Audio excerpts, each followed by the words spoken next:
73 میں سے وہ ایک گروہ نجات پانے والا وہ میں ہوں، سبھی کہتے ہیں۔ اب اس کا حل یہ نہیں نہ ہو سکتا کہ میں اپنی جگہ اپنے آپ کو مان کے بیٹھوں، آپ اپنی جگہ اپنے آپ کو، تیسرا اپنے آپ کو مان کر بیٹھے۔ تاریخ اسلام کا آپ مطالعہ کر کے دیکھیں کہ یہ گروہ بندی کہاں سے شروع ہوئی، اور اس گروہ بندی کے زمانے میں کون صحیح سنت پر باقی رہا اور کون اس صحیح راستے پر قائم رہا۔ تاریخ کے حوالے سے دیکھو، دعویٰ تو میں بھی کروں گا، آپ بھی کریں گے، تیسرا بھی کرے گا، چوتھا بھی کرے گا۔ اگر دعووں ہی سے بات مان لی جاتی تو پھر نجات پانے والا سارے ہوتے، ہلاک ہونے والا کوئی نہ ہوتا۔ صحابہ تھے، صحابہ سے خوارج الگ ہوئے۔ خوارج فرقہ ہوئے کہ نہیں ہوئے؟ بعد میں شیعہ الگ ہوئے، شیعہ فرقہ ہوا کہ نہیں ہوا؟ صحابہ فرقہ ہوئے نہیں، وہ جماعت ہیں۔ نواسب وجود میں آئے، نواسب فرقہ ہیں۔ ایسے ہی ایک ایک بدعت الگ الگ ایجاد ہوتی گئی، یہ سارے فرقے ہیں۔ صحابہ اور نبی علیہ الصلوۃ والسلام جس طریقے پر قائم تھے وہ فرقہ نہیں جس کی مذمت کی گئی، وہ جماعت ہیں۔ سارے لوگ اگر اپنے مسلک کی طرف بلاتے ہیں تو یہ فرقے کی طرف دعوت ہے، اگر ہم کتاب و سنت کی طرف بلاتے ہیں تو یہ عین جماعت کی طرف دعوت ہے۔ ہم کتاب و سنت کو اس طریقے پہ سمجھنے کی دعوت دیتے ہیں جو صحابہ کے زندگی میں تھا، صحابہ نے جیسے اپنایا تھا۔ دلی کا بڑا مشہور واقعہ ہے کہ ایک عالم آئے، انہوں نے نماز کے اندر آمین زور سے کہہ دی، نماز کے فوراً بعد لوگوں نے پکڑ لیا، انہوں نے حدیث رسول سنائی کہ میں نے جو کیا ہے یہ نبی کی سنت ہے۔ یہاں جو علماء کہلاتے تھے انہوں نے جو جواب دیا تھا وہ کیا تھا پتہ ہے آپ کو؟ ان کا جواب تھا مارا بحدیث چے کار گر قول امام داری بیار۔ فارسی میں کہا تھا کہ ہمیں حدیث سے کیا لینا دینا ہے، امام صاحب کا کوئی قول ہے تو لاؤ ہم اس کو مانیں گے۔ یہاں تقلید کا ماحول تھا، یہاں مسلک پرستی کا ماحول تھا، یہاں فقہ حنفی سے آگے کچھ دیکھنا جرم تھا۔ الحمدللہ رب العالمین والصلاة والسلام على اشرف الانبیاء والمرسلین وعلى آلہ واصحابہ اجمعین ومن تبعهم بإحسان الى یوم الدین۔ یا ایہا الذین آمنوا اتقوا اللہ حق تقاتہ ولا تموتن الا وانتم مسلمون۔ یا ایہا الناس اتقوا ربکم الذی خلقکم من نفس واحدہ وخلق منها زوجها وبث منهما رجالا كثيرا ونساء واتقوا الله الذي تساءلون به والأرحام إن الله كان عليكم رقيبا۔ يا أيها الذين آمنوا اتقوا الله وقولوا قولا سديدا يصلح لكم أعمالكم ويغفر لكم ذنوبكم ومن يطع الله ورسوله فقد فاز فوزا عظيما۔ اما بعد فاعوذ بالله من الشيطان الرجيم بسم الله الرحمن الرحيم۔ يا ايها الذين آمنوا اطيعوا الله واطيعوا الرسول ولا تبطلوا اعمالكم۔ وقال تبارك وتعالى يا ايها الذين آمنوا اطيعوا الله واطيعوا الرسول واولي الامر منكم فإن تنازعتم في شيء فردوه إلى الله والرسول إن كنتم تؤمنون بالله واليوم الآخر ذلك خيرا وأحسن تأويلا۔ وقال تبارك وتعالى اتبعوا ما أنزل إليكم من ربكم ولا تتبعوا من دونه أولياء۔ محترم علماء کرام، بزرگوں، نوجوان بھائیوں اور پردہ نشین خواتین اسلام، آج کے اس اجلاس میں مجھے جس عنوان کی وضاحت کرنے کے لیے کہا گیا ہے وہ عنوان، جیسا کہ آپ نے سنا کہ مسلک اہل حدیث کی حقیقت کیا ہے، یہ عنوان دراصل بہت سارے اعتراضات کی زد میں اہل حدیثوں کا جو منہج، ان کا جو مسلک، ان کا جو طریقہ ہے، یا اہل حدیث حضرات دین کی جس شکل اور صورت پر عمل پیرا ہیں، اس کے متعلق جو مختلف شکوک اور شبہات یا مختلف قسم کے اعتراضات کیے جاتے ہیں، اس خلفیے کے ساتھ، اس بیک گراؤنڈ کے ساتھ جڑا ہوا ہے۔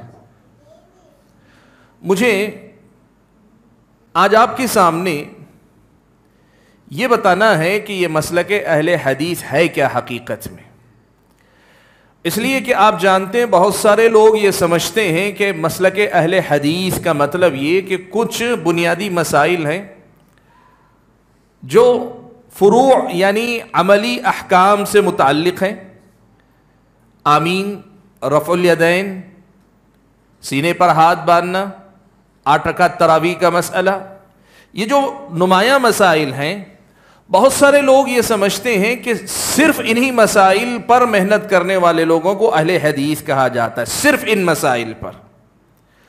بہت سارے لوگ یہ مانتے ہیں کہ 4 مسلک تھے، 4 مسلک برحق تھے، ان کا ماننا ایسے 4 مسلک تھے، حنفی، شافعی، مالکی، حنبلی۔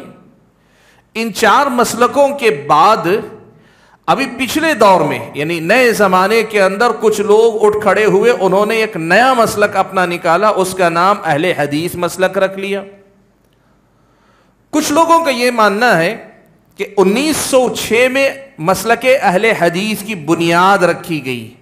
1906 سے پہلے یعنی 100 سال پہلے اگر آپ جائیں گے، اب تو خیر 115 سال سے زائد ہو گئے، یعنی اس سے پہلے اگر جائیں گے تو آپ کو اہل حدیث نہیں ملیں گے۔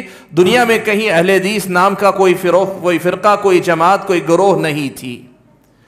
کچھ لوگ یہ مانتے، یہاں تک بھی کہتے ہیں کہ یہ اہل حدیث نام خود بھی انگریزی حکومت، اس ملک کے اندر جو برطانیہ برٹش حکومت کرتے تھے نا، ان لوگوں کا دیا ہوا نام ہے۔ یہ اہل حدیث نام جو ہے انہوں نے دیا ہے۔ اور یہاں تک لوگ کہتے ہیں کہ یہودی سعودی عرب کے راستے سے پیسہ وہاں سے ہندوستان میں بھیجتے ہیں تاکہ یہ لوگ پیسہ لے کر ہندوستان کے اندر، امت کے اندر انتشار پھیلائیں، اختلاف پھیلائیں وغیرہ۔ ایسی کتنی باتیں ہیں جو آپ نے سنی ہیں، سوشل میڈیا پہ بھری ہوئی ہیں، لوگوں سے آپ سنیں گے۔ اب تو حد یہ ہے کہ لوگ تقریروں میں، بیان میں، گفتگو میں، ممبروں سے، مسجدوں کے ممبروں سے یہ سب باتیں کہتے چلے آئیں۔ ایسے حالات میں مجھ سے کہا گیا ہے کہ میں آپ کے سامنے اس مسئلے کی وضاحت کروں کہ یہ مسلک اہل حدیث کی حقیقت کیا ہے، مسلک اہل حدیث کی حقیقت کیا ہے، اور اس کو مسلک اہل حدیث کیوں کہا جاتا ہے۔ حقیقت یہ ہے بھائیو، اگر میں تاریخی تسلسل کے اعتبار سے بات کروں یا قرآن و سنت کی روشنی میں جو اصول اہل حدیثوں کے ہیں ان کے حوالے سے بات کروں تو یہ خود 2 موضوع ہو جائیں گے، اور اگر ان سے ہٹ کر جو اعتراض اور الزام لگایا جاتا ہے، ایک ایک الزام کی حقیقت پر اگر جا کے بات کروں تو پھر وہ ایک تیسرا عنوان ہو جائے گا۔ ساری باتیں اہل حدیث سے جڑی ہوئی ہیں، اس لیے میں آپ کے سامنے کوشش کروں گا کہ آج کی اس مجلس میں کچھ اس میں سے، کچھ اس میں سے، کچھ اس میں سے وہ باتیں آپ کے سامنے رکھوں جن سے کم از کم آپ کو اندازہ ہو جائے کہ مسلک اہل حدیث جو کہا جاتا ہے اس کی حقیقت ہے کیا۔ میرے بھائیوں، میں مختصر الفاظ میں آپ کے سامنے یہ بتا دینا چاہتا ہوں کہ مسلک اہل حدیث اصل میں پیارے نبی صلی اللہ علیہ وسلم جو دین اللہ تعالیٰ نے آپ صلی اللہ علیہ وسلم کو دے کر بھیجا تھا، جو دین آپ نے صحابہ کو سکھایا، اس دین پر اسی شکل میں عمل کرنے کا نام مسلک اہل حدیث ہے۔ یہ پہلی بات آپ یاد رکھیں۔ ہمارا بنیادی مسئلہ یہ ہے کہ ہم اللہ کی اطاعت اور رسول اللہ صلی اللہ علیہ وسلم کی اطاعت کی بات کرتے ہیں۔ اللہ نے کہا نا، یا ایھا الذین آمنوا اطیعوا اللہ واطیعوا الرسول، اے ایمان والو تم اللہ کی اطاعت کرو اور رسول کی اطاعت کرو، ولا تبطلوا اعمالکم، اور تم اپنے اعمال کو باطل نہ کرو، یعنی ان سے ہٹ کر جا کے، ان کو چھوڑ کر جا کر کسی اور راستے پر جاؤ گے تو اپنے اعمال کو تم برباد کر لو گے۔ ولا تبطلوا اعمالکم، وہ جو دین اللہ تعالیٰ نے پیارے نبی محمد صلی اللہ علیہ وسلم کو دیا تھا، دین کی اسی شکل پر باقی رہنے کا نام مسلک اہل حدیث ہے۔ اس کے سلسلے میں بہت ساری باتیں، بہت ساری حقیقتیں ہو سکتی ہیں جن کا تذکرہ کیا جائے، لیکن آج میں آپ کے سامنے مختصر گفتگو کرنا چاہتا ہوں، اس لیے آپ کو یہ بتانا چاہتا ہوں۔ دیکھیں پیارے نبی صلی اللہ علیہ وسلم نے یہ بات بہت پہلے ہی بیان فرما دی کہ آپ نے امت کو ایک امت کے طور پر چھوڑا۔ آپ صلی اللہ علیہ وسلم نے اپنی امت کو ایک امت کے طور پہ چھوڑا، لیکن کیا یہ امت ایک امت کے طور پر ہی رہے گی، یا پھر یہ کہ فرقوں میں بٹ جائے گی، گروہوں میں بٹ جائے گی؟ اللہ کے نبی صلی اللہ علیہ وسلم نے خود بیان فرما دیا کہ یہود و نصارہ کے نقش قدم پر چل کر اس امت کے اندر بھی گروہ بنتے جائیں گے، گروپ بنتے جائیں گے، اس امت کے اندر بھی گروہ بنتے جائیں گے، اس امت کے اندر بھی جماعتیں الگ الگ بنتی جائیں گی۔ اور اللہ کے نبی صلی اللہ علیہ وسلم نے ایک بات اور اس کے اندر بیان فرمائی کہ اس میں، اس گروہ بندی کے دوران ایک جماعت ایسی رہے گی جو برابر اسی راستے پر قائم رہے گی جس پر نبی علیہ الصلوۃ والسلام نے اپنے صحابہ کو چھوڑا تھا۔ یہ دونوں باتیں اللہ کے نبی نے بیان فرمائی۔ آپ جب اس دنیا سے گئے تو امت ایک تھی، لیکن آپ کے بعد امت ایک نہیں رہ جائے گی، وہ الگ الگ فرقوں میں، گروہوں میں بٹے گی، یہ بھی آپ نے بیان فرمایا۔ اور آپ نے یہ بھی کہا کہ ان گروہوں میں بٹ جانے کے باوجود ایک جماعت، ایک طبقہ، ایک گروہ اسی راستے پر باقی رہے گا جو راستہ پیارے نبی صلی اللہ علیہ وسلم اور آپ کے صحابہ کا طریقہ تھا۔ یہاں کچھ باتیں آپ پہلے سمجھ لیں رک کر۔ یہ بات اللہ کے نبی صلی اللہ علیہ وسلم سے متعدد احادیث میں آئی۔ آپ صلی اللہ علیہ وسلم نے 73 فرقوں میں بٹنے والی جو حدیث، امت کے 73 فرقوں میں بٹنے والی جو حدیث ہے، اس میں بھی بیان فرمائی، اور آپ صلی اللہ علیہ وسلم نے اس حدیث میں بھی یہ مسئلہ بیان فرمایا جس میں آپ نے کہا کہ لا تزال طائفة من امتی علی الحق، میری امت کا ایک گروہ برابر حق پر رہے گا، ظاہرین، وہ غالب رہیں گے، لا يضرهم من خذلهم ولا من خالفهم۔ بھائیو، یہ جو حدیث اللہ کے نبی صلی اللہ علیہ وسلم کی ہے کہ امت گروہوں میں بٹ جائے گی اور ایک طبقہ اس پر باقی رہے گا، یہ پیشن گوئی تھی اللہ کے نبی کی۔ اللہ کے نبی نے پہلے ہی بتا دیا تھا۔ اب آپ اور میں اگر کہیں گے تو میں بھی کہوں گا کہ وہ ایک گروہ میں ہوں، ہر جماعت کے لوگ کہتے ہیں وہ گروہ میں ہوں، 73 میں سے وہ ایک گروہ نجات پانے والا وہ میں ہوں، سبھی کہتے ہیں۔ اب اس کا حل یہ نہیں نہ ہو سکتا کہ میں اپنی جگہ اپنے آپ کو مان کے بیٹھوں، آپ اپنی جگہ اپنے آپ کو، تیسرا اپنے آپ کو مان کر بیٹھے۔ تاریخ اسلام کا آپ مطالعہ کر کے دیکھیں کہ یہ گروہ بندی کہاں سے شروع ہوئی، اور اس گروہ بندی کے زمانے میں کون صحیح سنت پر باقی رہا اور کون اس صحیح راستے پر قائم رہا۔ تاریخ کے حوالے سے دیکھو۔ دعویٰ تو میں بھی کروں گا، آپ بھی کریں گے، تیسرا بھی کرے گا، چوتھا بھی کرے گا۔ اگر دعووں ہی سے بات مان لی جاتی تو پھر نجات پانے والا سارے ہوتے، ہلاک ہونے والا کوئی نہ ہوتا۔ اسی لیے آپ دیکھیں کہ تاریخ میں ہوا کیا، آپ دیکھیں پیارے نبی صلی اللہ علیہ وسلم اس دنیا سے رخصت ہو کر گئے۔ اللہ کے نبی صلی اللہ علیہ وسلم کے جانے کے بعد صحابہ، نبی علیہ الصلوۃ والسلام کے صحابہ، ایمان اور عقیدے میں، عمل میں، سلوک میں صحابہ ایک جماعت کی شکل میں تھے۔ ایک جماعت، صحابہ کی جماعت، مسلمان ایک جماعت، ایک حکمران، ایک خلیفہ کے تحت رہتے تھے۔ ان کے درمیان مسائل میں اختلاف بھی ہوا، لیکن اختلاف کے باوجود گروہ یا فرقے ان کے درمیان نہیں بنے۔ صحابہ کے درمیان کوئی فرقہ ایسا وجود میں نہیں آیا۔ حالانکہ آپ جانتے ہیں جنگ جمل، جنگ صفین جیسی لڑائی ہوئی، لیکن اس جنگ کے باوجود بھی صحابہ کے درمیان ایسی گروہ بندی نہیں وجود میں آئی کہ جس کے نتیجے میں صحابہ خود 3، 4، 25 گروہ میں بٹے، ایسا نہیں ہوا۔ صحابہ ایک جماعت تھے۔ تاریخ اسلام میں سب سے پہلا فرقہ وجود میں آیا وہ خوارج کا فرقہ تھا۔ خوارج کا فرقہ سب سے پہلے وجود میں آیا۔ ان خوارج نے کیا کیا؟ خوارج نے صحابہ کے بارے میں یہ موقف اپنایا کہ صحابہ پورے کے پورے مرتد ہو گئے جو حضرت علی اور حضرت معاویہ کے زمانے میں تھے۔ وہ تمام صحابہ ابو بکر و عمر کے دور کے بعد میں، حضرت علی اور حضرت معاویہ کے دور میں جتنے صحابہ ہیں وہ سب کے سب کافر ہو گئے۔ ایک بنیادی اصول خوارج نے بنایا۔ اب یہاں دیکھیں، صحابہ اور ان کی جماعت، ایک جماعت یہاں باقی ہیں، اور ان سے ہٹ کر خوارج ایک گروہ نکلتا ہے۔ خوارج ایک گروہ نکلتا ہے۔ یہ گروہ اپنی بدعت اور اپنے اصولوں کی وجہ سے الگ شناخت بناتا ہے، یہ پہلا گمراہ فرقہ وجود میں آتا ہے۔ صحابہ اپنی جگہ پہ قائم ہے، صحابہ کی جماعت باقی ہے جو ہدایت پر ہے۔ یہ وہ جماعت ہے جس کو اللہ کے نبی صلی اللہ علیہ وسلم نے صحیح راستے پر چھوڑا تھا۔ خوارج کا طبقہ وجود میں آیا۔ اب ان خوارج کی آگے چل کر کئی اصول انہوں نے اپنائے۔ مجموعی طور پہ اگر آپ دیکھیں گے آج خوارج کے نام پہ فرقہ اور اس کے اصول مستقل موجود ہیں۔ یہ وہ جماعت نہیں ہے، یہ نجات پانے والا گروہ نہیں، یہ 72 فرقوں میں سے ایک فرقہ ہے۔ خود خوارج کے اندر پھر فرقے ہوئے، وہ سارے کے سارے انہی کے تابع رہیں گے، ایک خوارج کا فرقہ الگ ہوا۔ اب یہاں اہل سنت، صحابہ، تابعین، یہ جو سیدھے راستے پر تھے، خوارج کے ساتھ ہی، خوارج کے فوری بعد ہی شیعہ وجود میں آئے۔ شیعہ کون تھے؟ انہوں نے یہ کیا کہ آل بیت رسول، پیارے نبی صلی اللہ علیہ وسلم کے خاندان اور گھر والوں کی محبت کی آڑ لے کر، یاد رکھو اہل سنت والجماعت کے پاس، صحابہ کے پاس آل بیت رسول سے محبت کرنا دین و ایمان کا حصہ ہے۔ پیارے نبی صلی اللہ علیہ وسلم کے گھر والوں سے محبت کرنا اور خصوصی محبت کرنا یہ ہمارے ایمان کا حصہ ہے۔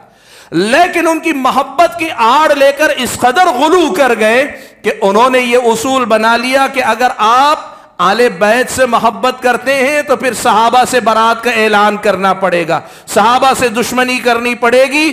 آل بیت کی محبت اور صحابہ کی محبت اکٹھا نہیں ہو سکتی، یہ اصول شیعہ نے ایجاد کیا۔ اب یہ ایک الگ فرقہ وجود میں آ گیا۔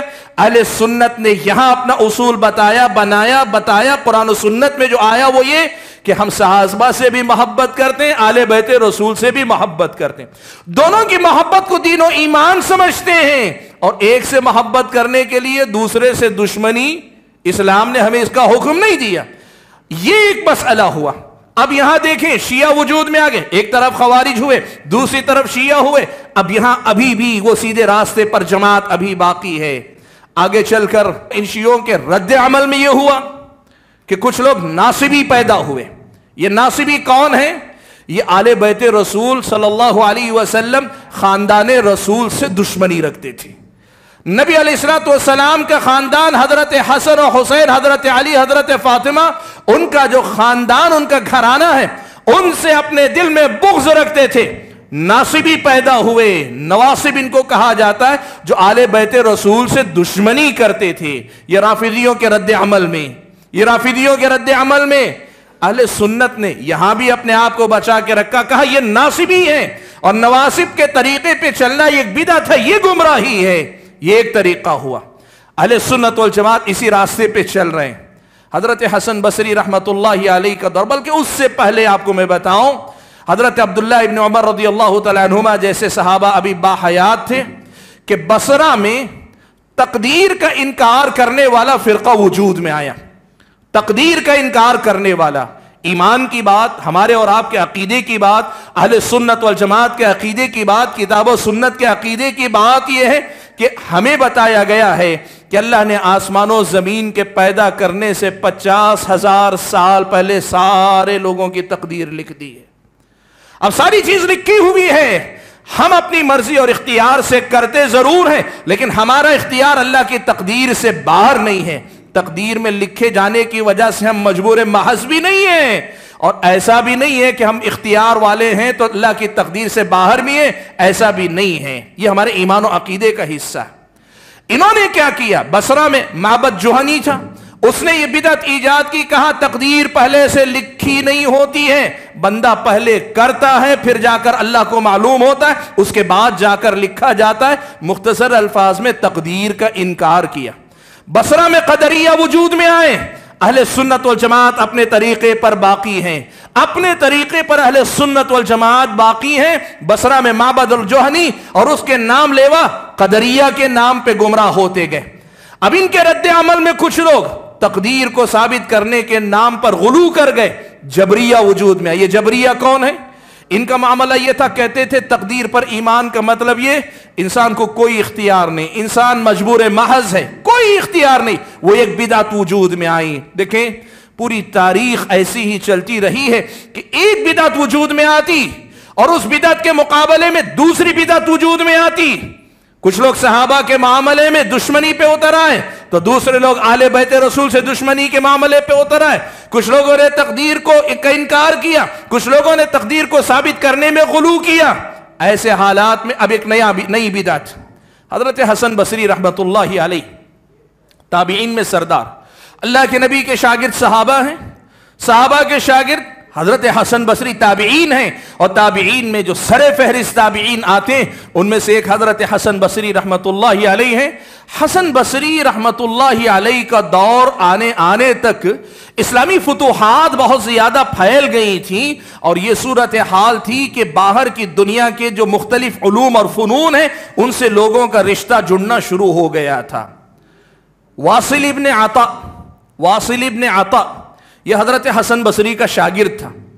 حضرت حسن بصری رحمت اللہ علیہ پیارے نبی صلی اللہ علیہ وسلم کے احادیث پڑھ کر سنایا کرتے تھے, پیارے نبی کی احادیث پڑھ کر سنایا کرتے تھے. ان حدیثوں کو سنتے سناتے ساتھ میں یہ واصل ابن عطا, اگر آپ اس کی جا کر تاریخ پڑھیں گے, واصل ابن عطا ہے, عمرو ابن عبید اس کا شاگرد ہے, ان کی اگر تاریخ پڑھیں گے تو پتہ چلے گا کہ یہ جو قرآن و سنت کی تعلیم دینے والے جو علماء تھے نا, ان علماء کے ساتھ ساتھ یا ان علماء سے زیادہ کچھ یہودیوں سے بھی کچھ باتیں سننے کا ان کے پاس رواج تھا.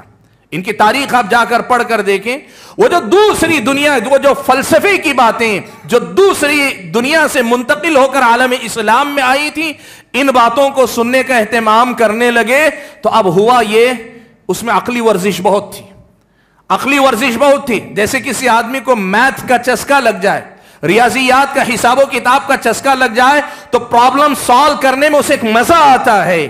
ان کو بھی اسی قسم کی بیماری, فلسفے کی جو الٹ پھیر ہوتے ہیں, فلسفے کی جو لا یعنی بحثیں ہوتی ہیں, ان کا مزہ اس قدر آنے لگا تھا کہ حضرت حسن بصری رحمت اللہ علیہ جو قرآن و سنت کی باتیں پڑھاتے تھے ان میں مزہ نہیں آتا تھا, ان کو مزہ نہیں آتا تھا. تو واصل ابن عطا نے کیا کیا, حضرت حسن بصری رحمت اللہ علیہ کے بارے میں ایک بڑا گھٹیا قسم کا تبصرہ کیا. اس نے کہا, ما لی ارا کلام الحسن لا یخرج عن سراویل النساء.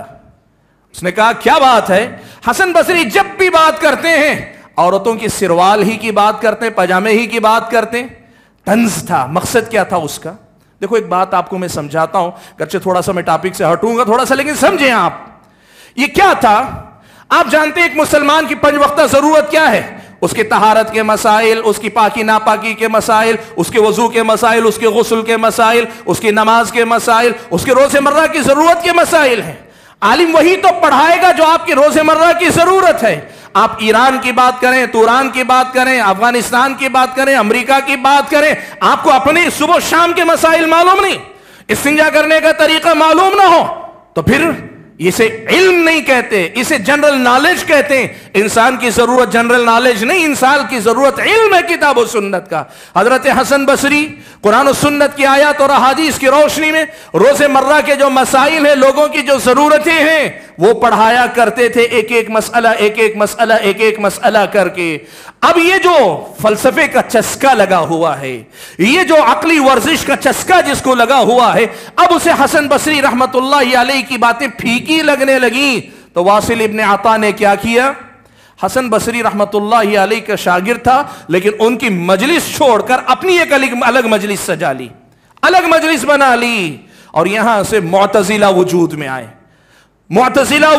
آئے یہاں سے. اور ان معتزلہ نے کیا کیا, جہم بن صفوان ایک آدمی تھا. اب یہ جہم بن صفوان کون تھا, اس کی تاریخ اگر آپ جا کر پڑھیں گے آپ کو پتا چلے گا کہ اس کا معاملہ یہ تھا, یہودیوں کی بستی میں رہتے رہتے, یہودیوں سے بحث و مناظرہ کرتے کرتے یہودیوں کے اصول نے اپنا لیا اور اسلام پہ آ کے آزمانا چاہا. ایک نئی بدعت کو ایجاد کیا, جہمیہ کی جو بدعتیں, اللہ کے اسماء اور صفات سب کا انکار کیا, بلکہ جہمیہ کا جو عقیدہ اللہ تعالیٰ کے بارے میں, اگر کوئی وہ عقیدہ مانے تو اللہ کے وجود ہی کا انکار لازم آئے. ایسی سب بدعتیں جب وجود میں آتی جاتی تھیں, ایک جماعت تھی, ایک طبقہ تھا جو برابر سنت پر قائم تھا. ایک جماعت تھی, ایک طبقہ تھا جو برابر سنت پہ قائم تھا. یہ خوارج کی بدعت کے بھی خلاف ہے, شیعہ کی بدعت کے بھی خلاف ہے, نواسب کی بدعتوں کے, ناصبیوں کی بدعت کے بھی خلاف ہے, قدریہ کی بدعت کے بھی خلاف ہے, جبریہ کی بدعت کے بھی خلاف ہے، معتزلہ کی بدعت کے بھی خلاف ہے، اور آگے چل کر دوسری صدی کے آتے آتے صوفیہ جو ہیں، یہ صوفیہ کا بھی ایک طبقہ وجود میں آ گیا۔ یہ پہلے ابتدائی دور میں ہوتا کیا تھا؟ زہد اور عبادت۔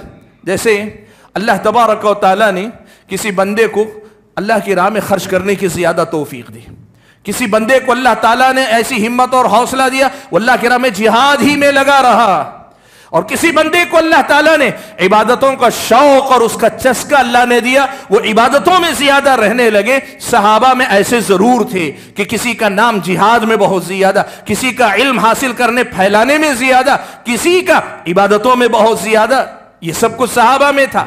لیکن بعد کے دور میں چلتے چلتے ہوا کہ یہ عبادتوں میں لگے ہوئے جو لوگ تھے بعد کے دور میں عبادتوں میں لگتے لگتے علم سے دور ہوتے چلے گئے۔ اور یاد رکھو، یہ بات یاد رکھو، جب عبادت کرنے والا علم سے تعلق جوڑ لیتا ہے تو یہیں سے بدعتیں داخل ہونا شروع ہوتی ہیں۔ عبادت کا علم سے بڑا گہرا تعلق ہے، اسی لیے امام بخاری نے ایک باب باندھا، کہا ہے باب العلم قبل القول والعمل، باب علم کا جو مقام ہے وہ قول اور عمل سے پہلے آتا ہے۔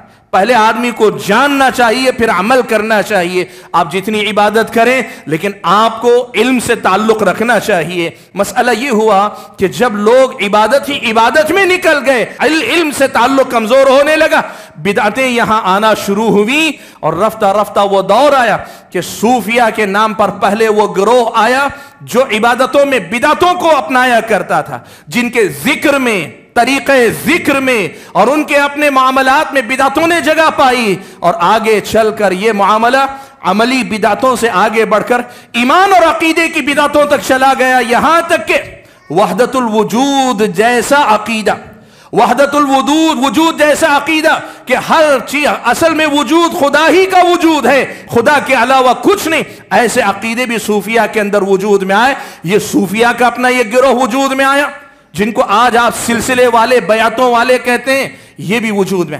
ان تمام حالات میں بھائیوں ایک جماعت تھی جو نبی علیہ الصلوۃ والسلام کے صحابہ تھے، اور صحابہ کے بعد صحابہ کے تابعین جو شاگرد تھے وہ تھے، اور تابعین کے بعد تبع تابعین تھے۔ یہ کون تھے؟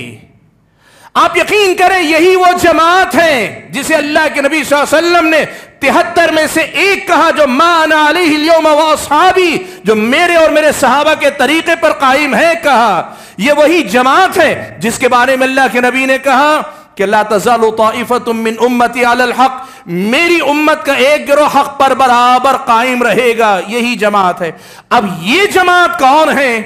آپ تاریخ پڑھ کر دیکھو، میں آپ کو 2-3 ایسی باتیں بتاؤں گا، ان کو آپ یاد رکھیں گے، اس مسئلے میں جھگڑے کی گنجائش باقی نہیں رہ جائے گی۔ سب سے پہلے تو آپ کو بتانا چاہوں گا عبداللہ ابن مبارک، امام بخاری رحمت اللہ علیہ، امام احمد بن حنبل رحمت اللہ علیہ، اور ایسے ہی دیگر اہل علم نے صراحت کے ساتھ کہا ہے کہ یہ طبقہ محدثین کا طبقہ تھا۔ یہ جو جماعت تھی یہ محدثین کی جماعت تھی۔ کیا مطلب؟ کہا کہ یہ جو اللہ کے نبی کے صحابہ، صحابہ کے بعد تابعین، تابعین کے بعد تبع تابعین، یہ جو صحیح راستے پر قائم جو لوگ تھے وہ محدثین ہی کی جماعت تھی، محدثین ہی کا گروہ تھا۔ اب کچھ لوگوں نے اس کو غلط انداز سے سمجھ لیا، محدثین کا مطلب اس میں مفسرین داخل نہیں، اس میں فقہا داخل نہیں، اس میں لغت کے ماہرین داخل نہیں، اس میں اللہ کی راہ میں جہاد کرنے والے داخل نہیں، اس میں عبادت گزار لوگ داخل نہیں۔ نہیں، ایسا نہیں۔ محدثین سے مراد علماء کی وہ جماعت ہے جنہوں نے پیارے نبی صلی اللہ علیہ وسلم کے علم کو، احادیث کو اکٹھا کیا، اور اکٹھا کرنے کے بعد اسی نبی کی احادیث کے علم کے ذریعے ان ساری بدعتوں کا مقابلہ کیا، ان ساری بدعتوں کا مقابلہ کیا۔ اسی لیے سارے میں نے نام لیا آپ کے سامنے، عبداللہ ابن مبارک کی بات ہو، امام احمد بن حنبل رحمت اللہ علیہ کی بات ہو، امام بخاری رحمت اللہ علیہ کی بات ہو، سب نے الفاظ کے تھوڑے فرق کے ساتھ صاف لفظوں میں کہا۔ امام احمد تو یہاں تک کہتے تھے ان لم یکونوا اصحاب الحدیث فلا ادری منهم، اگر یہ جماعت، یہ گروہ، یہ طبقہ اگر اہل الحدیث نہ ہو، مجھے نہیں پتا دنیا میں کوئی اور اس کا حقدار ہو بھی سکتا ہے۔ یہ ہے اصل میں اہل حدیث، یہ ہے مسلک اہل حدیث۔ یہاں کچھ باتیں میں آپ کو روک کر بتانا چاہوں گا۔ بھائیو پہلی بات تو یہ کہ اس مسلک حق کو مسلک اہل حدیث کا نام دینا، یہ اہل الحدیث کا نام دینا، یہ آج کا مسئلہ نہیں ہے، یہ معاملہ ان ائمہ کے دور کا ہے، ان محدثین کے دور کا ہے، جنہوں نے اس منہج کو اپنی وراثت سمجھ کر اپنایا بھی، پھیلایا بھی۔ ایک دوسری بات آپ کو بتانا چاہوں گا، آپ جا کر دیکھیں خطیب بغدادی رحمت اللہ علیہ نے شرف و اصحاب الحدیث میں اور ایسے ہی دیگر اہل علم نے اپنی کتابوں میں یہ جو اہل علم نے کہا ہے کہ یہ اہل حدیث ہی ہو سکتے ہیں، تو اس کے جواب میں اس کی وضاحت کرتے ہوئے لکھا ہے کہ ان کا یہ دعویٰ بالکل بجا ہے۔ قاضی عیاض رحمت اللہ علیہ، قاضی عیاض رحمت اللہ علیہ امام احمد بن حنبل رحمت اللہ علیہ کے اس جملے کی وضاحت کرتے ہوئے کہتے ہیں کہ امام احمد کہنا یہ چاہتے ہیں کہ جو لوگ اس عقیدے پہ رہیں گے جو اہل سنت والجماعت کا عقیدہ تھا، جو اہل الحدیث کا عقیدہ تھا، وہی لوگ اصل میں ہدایت یافتہ ہیں۔ یہ بات تمام اہل علم نے صاف الفاظ میں کہی۔ اس کا مطلب یہ ہوا، سب سے پہلی بات یہ یاد رکھو، اہل الحدیث سے مراد وہ جماعت، وہ گروہ ہے جو نبی علیہ الصلوۃ والسلام اور آپ کے صحابہ کے دین کی اس شکل پر قائم رہے جو شکل اللہ کے نبی نے اپنی زندگی میں چھوڑی، جس پر صحابہ باقی تھے، صحابہ کے بعد تابعین باقی تھے، تابعین کے بعد تبع تابعین باقی تھے، اور اسی انداز میں یہ معاملہ چلا آ رہا ہے۔ یہ پہلی بات۔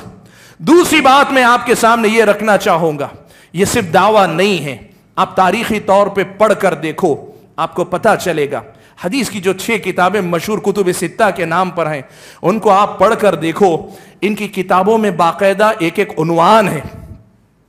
قدریہ کا بیان، یعنی قدریہ کی گمراہیوں کو بیان کیا ہے۔ جہمیہ کا بیان، جہمیہ کی گمراہیوں کو بیان کیا ہے۔ ایمان کے باب میں گمراہ ہونے والوں کا معاملہ بیان کیا ہے۔ مناقب صحابہ لکھ کر شیعہ پہ رد کیا ہے۔ حب آل بیت کے عنوان قائم کر کے ناصبیوں پہ رد کیا ہے۔ اگر آپ تاریخ پڑھ کر دیکھیں گے، محدثین کرام کی کتابیں ہی ابتدائی دور میں وہ کتابیں ملے گی جنہوں نے ساری بدعتوں کا پردہ کھولا ہے اور ساتھ میں صحیح راستے کو واضح کیا۔ آپ تاریخ پڑھ کر دیکھ لو، یہ تاریخ کی سچائی ہے، اس مسئلے کو یاد رکھو۔ یہ معاملہ صرف ایک زبانی دعوے کا نہیں، یہ تاریخ کی بہت بڑی سچائی ہے۔ مسئلہ ہوتا کہاں ہے؟ لوگ غلط فہمی میں یہ تاثر دینا چاہتے ہیں کہ اہل حدیث سے مراد ہندوستان بر صغیر میں پیدا ہونے والی کوئی جماعت ہے۔ غلط ہے، یہ اہل الحدیث ہیں، یہ محدثین کرام ہیں جو اس منہج پر قائم رہے جو منہج صحابہ کے زمانے سے چلا آیا۔ 2 باتیں اور یہاں کہنا چاہوں گا۔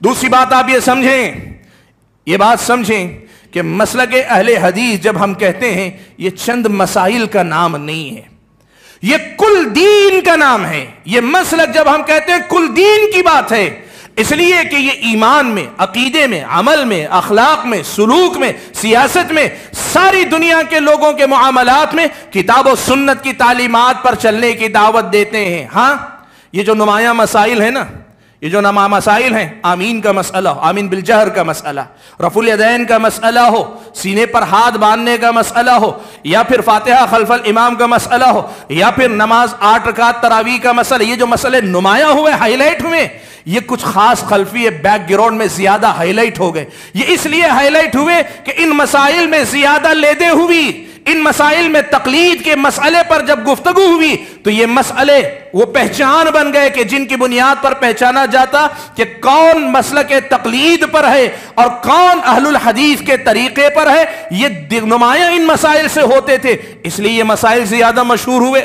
ورنہ مسلک اہل حدیث کی دعوت صرف اس مسائل کی دعوت نہیں، وہ کل دین کی دعوت ہے۔ اسی لیے آپ دیکھیں، مجھے نہیں پتا یہاں لکھا ہے کہ نہیں، جمعیت اہل حدیث کے جب لوگوں آپ مرکزی جمعیت اہل حدیث کے دیکھیں گے، اس میں لکھا رہتا ہے بنیادی کام 3 ہیں، ایک توحید کی بات کرنا، دوسری اطاعت رسول کی بات کرنا، تیسری تزکیہ نفس کی بات کرنا۔ یہ ہمارے اپنے بنیادی دعوت ہے، یہ جو دعوتی کام ہے اس میں ہماری دعوت میں خود مسائل نہیں، بنیادی مسئلہ توحید ہے، اور توحید کے ساتھ اتباع رسول ہے، اور اتباع رسول کے ساتھ انسان کے نفس کے تزکیے کی بات ہے۔ تو بات جو بتانا چاہ رہا ہوں وہ یہ کہ کل اسلام کی یہ دعوت ہے۔ اور تیسری بات یہ بتانا چاہوں گا، لوگ عام طور پہ کیا کہتے ہیں، فرقوں سے لوگوں کو نفرت ہے، ہمیں بھی نفرت ہے، لیکن مسئلہ یہ ہے جب فرقوں سے نفرت کی بات کرتے ہیں تو اہل حدیث کو بھی لوگ فرقہ قرار دیتے ہیں، اہل حدیثوں کو بھی فرقہ قرار دیتے ہیں۔ آج آپ سے ایک سوال میں پوچھتا ہوں، تھوڑی دیر کے لیے آپ مجھے اور آپ کو کنارے کر دیجئے. صحابہ تھے، صحابہ سے خوارج الگ ہوئے. خوارج فرقہ ہوئے کہ نہیں ہوئے؟ خوارج فرقہ ہوئے نا. صحابہ بھی فرقہ ہوئے. صحابہ جماعت ہیں. صحابہ جماعت ہیں. فرقہ وہ ہے جو اس سے نکل کر گیا. بعد میں شیعہ الگ ہوئے. شیعہ فرقہ ہوا کہ نہیں ہوا؟ صحابہ فرقہ ہوئے نہیں، وہ جماعت ہیں. نواسب وجود میں آئے، نواسب فرقہ ہیں. صحابہ اپنی جگہ پہ قائم ہیں، وہ فرقہ ہیں، وہ جماعت ہیں. آپ ایک بات یاد رکھیں، ایسے ہی ایک ایک بدعت الگ الگ ایجاد ہوتی گئی. یہ سارے فرقے ہیں. صحابہ اور نبی علیہ الصلوۃ والسلام جس طریقے پر قائم تھے وہ فرقہ نہیں جس کی مذمت کی گئی، وہ جماعت ہیں، وہ اصل ہیں. وہی اصل میں جماعت ہیں، یہی اصل میں دین کے علم بردار ہے. یہ لغوی معنوں میں، لنگوسٹک جسے کہتے ہیں، لغوی معنی میں اگر آپ کہنا چاہیں جماعت کے فرقے کے مقابلے میں فرقہ، گروہ کے مقابلے میں گروہ ہے. لیکن شرعی معنی میں، جب شریعت کے معنی میں جب فرقہ کہا جاتا ہے، اہل الحدیث فرقہ نہیں ہے، اہل الحدیث جماعت ہے. اہل الحدیث جماعت ہے، یہ فرقہ نہیں ہے. اس مسئلے کو یاد رکھنا چاہیے. اسی لیے سارے لوگ اگر اپنے مسلک کی طرف بلاتے ہیں تو یہ فرقے کی طرف دعوت ہے. اگر ہم کتاب و سنت کی طرف بلاتے ہیں تو یہ عین جماعت کی طرف دعوت ہے. یہ فرقے کی طرف دعوت نہیں ہے، یہ عین جماعت کی طرف دعوت ہے. اس لیے کہ کتاب و سنت کی طرف ہم آپ کو بلاتے ہیں. ہم کتاب و سنت کو اس طریقے پہ سمجھنے کی دعوت دیتے ہیں جو صحابہ کے زندگی میں تھا، صحابہ نے جیسے اپنایا تھا. میرے بھائیوں، اس حقیقت کو یاد رکھنے کے بعد ہم مسئلے کے اگلے حصے کی طرف آتے ہیں. سوال یہ پیدا ہوتا ہے کہ اگر ایسا ہے تو اس ملک بر صغیر میں اہل حدیثوں کا کیا معاملہ ہے؟ یہ اہل حدیث کب سے وجود میں آئے؟ اور یہاں تو وہ مسائل ہی میں الجھے نظر آتے ہیں. یہاں کی کیا حقیقت ہے؟ ہندوستان سے متعلق دو تین باتیں میں آپ کے سامنے رکھنا چاہتا ہوں. سب سے پہلے یہ بات یاد رکھیں، اس ملک میں غلط پروپیگنڈا یہ کیا جاتا ہے کہ یہاں ہندوستان کے اندر دین صوفیاء کرام کے ذریعے پہنچا ہے. یہ غلط پروپیگنڈا کیا جاتا ہے کہ یہاں دین صوفیاء کے ذریعے پہنچا ہے. صوفیاء کا دور کب شروع ہوا؟ 4 صدی کے بعد ہندوستان کے اندر. اگر آپ سلطان الہند جن کو کہا جاتا ہے، اجمیر کے خواجہ معین الدین چشتی کی اگر آپ بات کریں، ان کی سنہ ولادت اگر آپ دیکھیں گے وہ 5ویں صدی کے بعد آئے ہیں. اس ملک کے اندر صوفیاء کی تاریخ اگر ہے تو صوفیاء کی تاریخ 4 صدی کے بعد کی ہے. لیکن اس ملک میں اسلام کب سے ہے؟ اس ملک میں اسلام کب سے ہے؟ محمد بن قاسم کے دور سے. اس سے پہلے سے ہے. محمد بن قاسم کے دور سے پہلے ہندوستان کے مالابار میں اسلام داخل ہوا تھا، مالابار کے ساحل میں اسلام داخل ہوا تھا، سندھ کے علاقے سے محمد بن قاسم کے ذریعے داخل ہوا تھا. اس وقت نہ کوئی مسلک تھا، نہ کوئی ایسی تنظیمیں جماعتیں تھیں. یہ وہ اصلی اسلام والے لوگ تھے جو نبی علیہ الصلوۃ والسلام کی وراثت کو لے کر آئے تھے. اس ملک میں ہم اہل حدیثوں کی تاریخ اتنی پرانی، اور اتنا ہی نہیں، میں آپ کو بتاؤں، بادشاہوں کے زمانے کی اگر بات کریں، محمد بن تغلق کا زمانہ ہو یا پھر جو ہے آپ علاء الدین خلجی کی بات ہو، سلطان محمد غوری کی بات ہو، ان کے عہد میں تاریخی گواہیاں ملتی ہیں. ہندوستان کی تاریخ میں لکھی گئی تاریخ فرشتہ، ایک کتاب کا نام تاریخ فرشتہ ہے. اس کے اندر باقاعدہ آپ تاریخ میں پڑھ کر دیکھیں، جوناگڑھ کا جو علاقہ یا پھر گجرات کا وہ علاقے، ان علاقوں کے اندر سیاح جو اس دور میں آتے تھے، ٹریولرز جو آج کے زمانے میں سیاح، وہ اپنی جو روداد لکھتے ہیں، ان کے سفر ناموں میں لکھا ہے صاف طور پر کہ یہاں رہنے والے لوگ بقیہ ہندوستان کے لوگوں سے الگ ہیں. یہ لوگ صرف قرآن و کتاب و سنت کو ماننے کے دعوے دار ہیں. یہ ان کی تاریخ میں لکھا ہوا ہے. اس ملک کے اندر ہماری تاریخ بہت پرانی ہے. اور اگر اس ملک کے اندر اب یہ جو جمعیت اہل حدیث کے نام پر یا جماعت اہل حدیث کے نام پہ ہے، اگر آپ یہ تاریخ ڈھونڈنا چاہیں گے، یہ شاہ ولی اللہ محدث دہلوی رحمت اللہ علیہ کے دور سے جا کر جڑتی ہے. میں ایک بات آپ کو بتانا چاہتا ہوں، یہاں ہندوستان سے زیادہ تر ہندوستان میں حکومت کرنے آنے والے حکمران خاص طور پہ اور صوفیاء کا طبقہ بھی یہ افغانستان کے راستے سے ہو کر داخل ہوئے. افغانستان اور ان علاقوں میں فقہ حنفی کا رواج تھا، اس کا گڑھ تھا. یہاں آنے والے بہت سارے حکمران اسی فقہ حنفی کے مطابق حکومت کرنے والے تھے. یہاں رواج تھا اور اس کا نتیجہ یہاں تک تھا کہ یہاں فقہ حنفی کے رواج کی وجہ سے اس قدر زیادہ ماحول تھا دلی کا بڑا مشہور واقعہ، دلی کا بڑا مشہور واقعہ ہے کہ ایک عالم آئے، انہوں نے نماز کے اندر آمین زور سے کہہ دی، نماز کے فوراً بعد لوگوں نے پکڑ لیا فوراً، یہ کیا نیا کام تم نے کر دیا؟ انہوں نے حدیث رسول سنائی، پیارے نبی صلی اللہ علیہ وسلم کی حدیث سنائی کہ میں نے جو کیا ہے یہ نبی کی سنت ہے۔ تو اس ملک کے باشندوں نے، عوام نے نہیں، یہاں جو علماء کہلاتے تھے، انہوں نے جو جواب دیا تھا وہ کیا تھا پتہ ہے آپ کو؟ ان کا جواب تھا مارا بحدیث چے کار گر قول امام داری بیار۔ فارسی میں کہا تھا کہ ہمیں حدیث سے کیا لینا دینا ہے، امام صاحب کا کوئی قول ہے تو لاؤ ہم اس کو مانیں گے۔ یہاں تقلید کا ماحول تھا، یہاں مسلک پرستی کا ماحول تھا، یہاں فقہ حنفی سے آگے کچھ دیکھنا جرم تھا۔ ایسی حالت میں انہوں نے حدیث بیان کی قبول نہیں کی، وہ سمجھ گئے، انہوں نے کہا کہ آپ اپنے عالم کے پاس لے کر چلو، تم میں سے جو بڑے عالم ہیں ان کے پاس لے کر چلو۔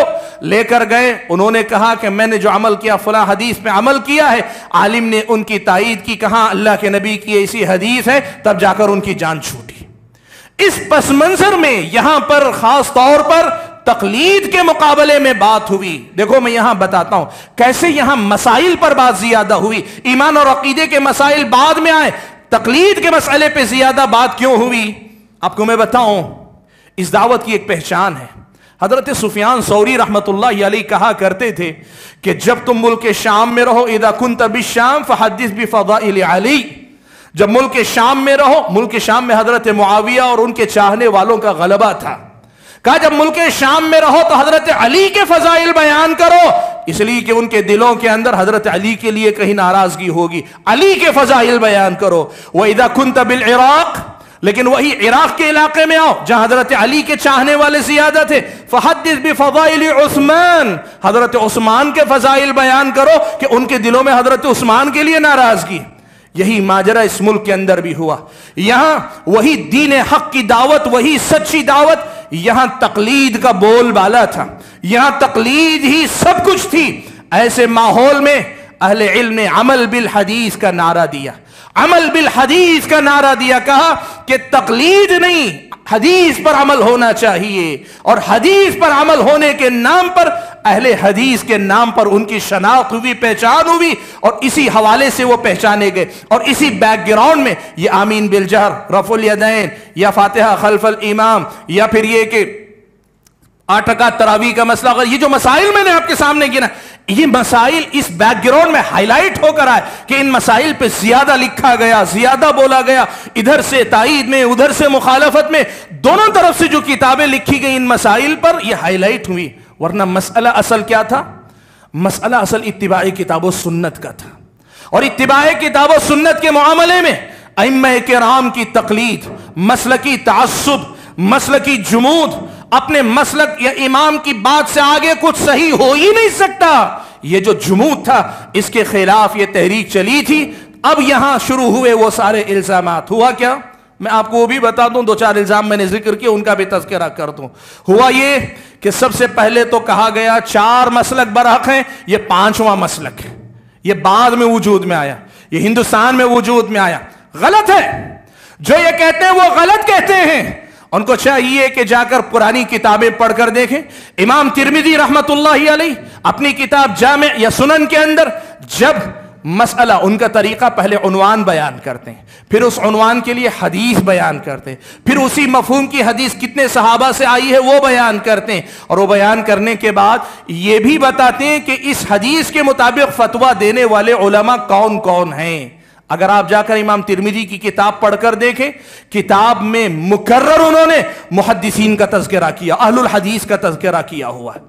اگر اہل حدیث ہندوستان کا کوئی فرقہ، کوئی جماعت تھی، تو امام ترمذی جن اہل الحدیث کا تذکرہ کر رہے ہیں وہ کون ہیں؟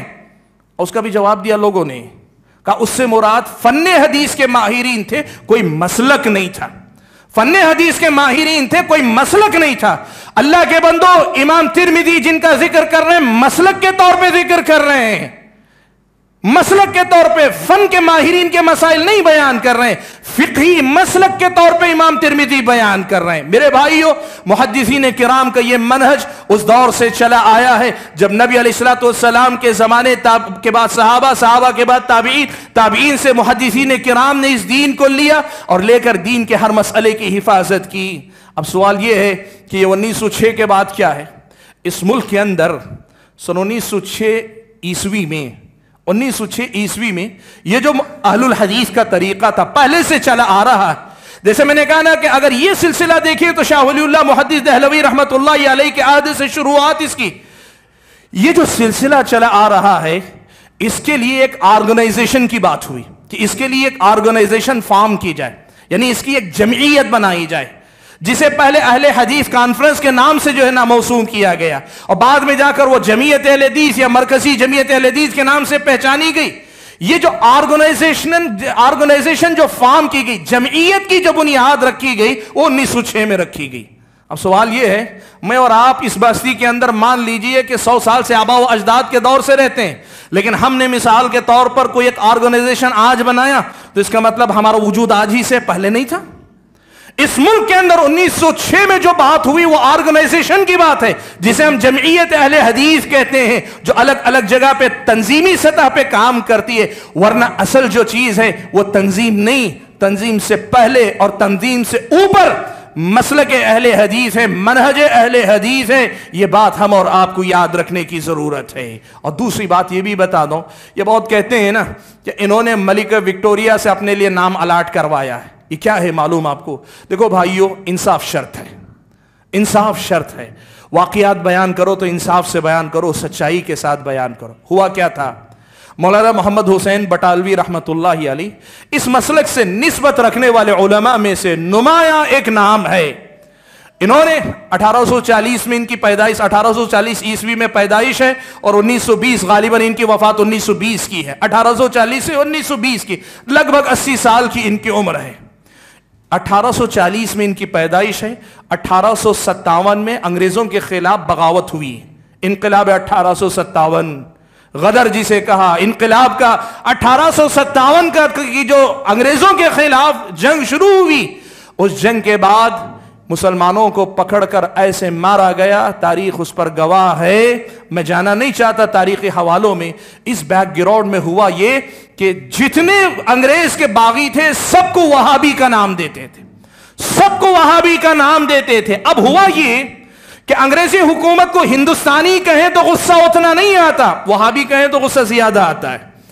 جس کو بدنام کرنا آج جیسے ہوتا ہے نا، ساری دنیا سلفیت کے پیچھے پڑی ہے، ساری دنیا اہل حدیثوں کے پیچھے پڑے، باہر والے بھی اندر والے بھی، سب جو اہل حدیثوں کو دہشت گرد بولنے پہ لگے ہوئے۔